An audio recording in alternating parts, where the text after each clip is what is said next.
Have you got that special plant in your garden that you just can't find anywhere else, but you really want more? Or you've got a big space and the plant that you've got is expensive and you just can't justify spending all that money to keep putting more and more of that same plant in there? Or how about it being an F1 variety and you can't find the seeds for it? Well, here in this video, I'm going to show you how to get more plants for free.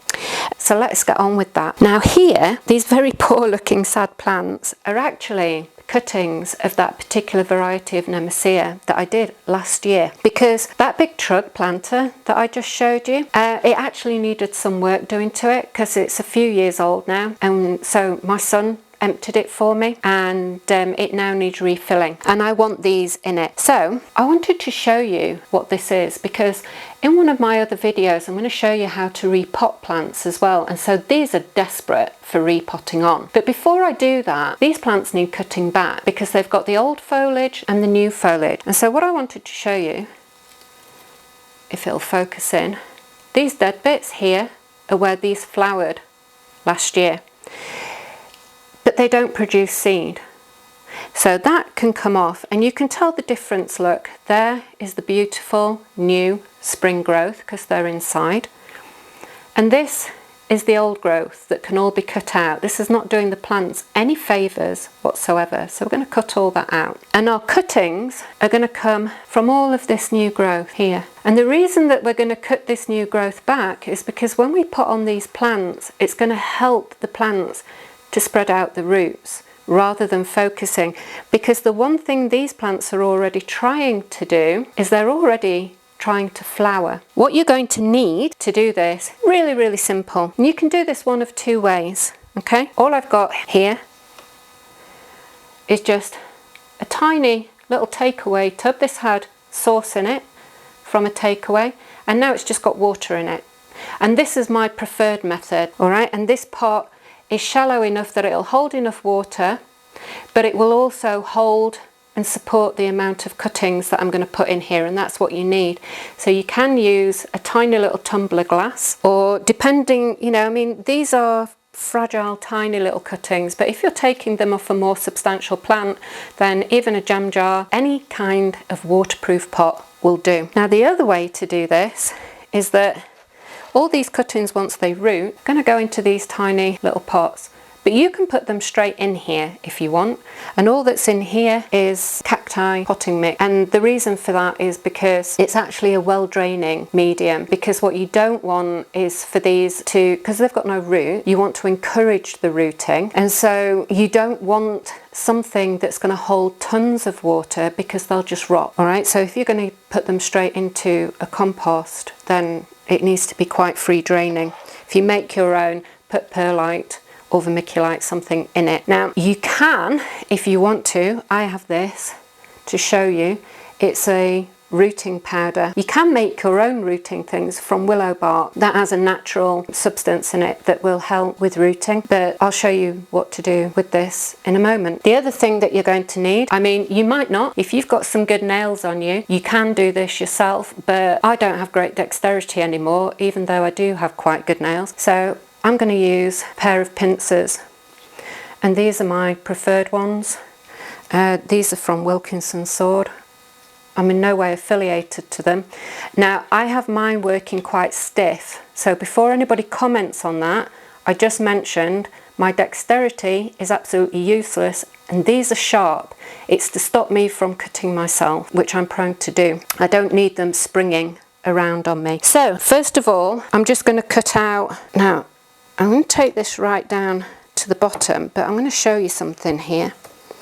So can you see, look, this is the dead bit that I wanted to take out. It's useless, and you can tell that it's useless because look at those leaves. They're really pale, but look what it's done. It's sending up a new shoot. So I'm actually going to take that off of there, and I'm going to use that. So there's a cutting. That's going to be perfect. That's our first little cutting right there. Now, the thing that we need to do though is cut off that top, because we don't want it to try and flower. And then You don't want too many leaves on these things because you want them to put their energy down here where they're going to try and root. Now you need to take a little bit of that off. I'm sorry that I'm shaking, but that's what happens when you've got bad hands. Now I'm going to take those leaves off, and I'm going to do that lower down off camera because I can't do that for you on camera. And the reason that I'm using the pincers is because you want to take these off as cleanly as possible, because this is where the roots are going to come out. These are called nodes, where the leaves come out, and this is where the roots are going to be. This is what's going to sit in the water and encourage rooting. And this is what happens on every plant. Doesn't matter what the plant is that you're taking these cuttings from, the method is going to be exactly the same. So if we were also going to take, this second pair of leaves as well, then put all of that into water, then the roots would come out of both of those sets of leaf nodes. So also, because we've cut that top off, this is the same as when we do pinching out on sweet peas or any kind of vining plant, and this is what will encourage this to shoot out. This is why I have all these different shoots on here on these mother plants, because I pinched them out. But here, this is what will encourage your branching out in the leaves instead. And so the reason that I'm doing this off camera with the leaves is because I want clean cuts. If you rip these and tear the stem, you're giving access for bacteria and things to get in that are nasties that are going to rot. So there we go. Oh, there we go. There is our first little cutting, and then all that's going to happen is we're going to sit that in the water. Now at first, you know, there's so few in there that it's just going to sit the way that it is, and it's going to float around in the water and load of nonsense. But when I've done the rest of them, there'll be quite a few. So what I'm going to do is I'm going to show you this rooting method. And so first of all, I'm going to cut back all this dead out of here.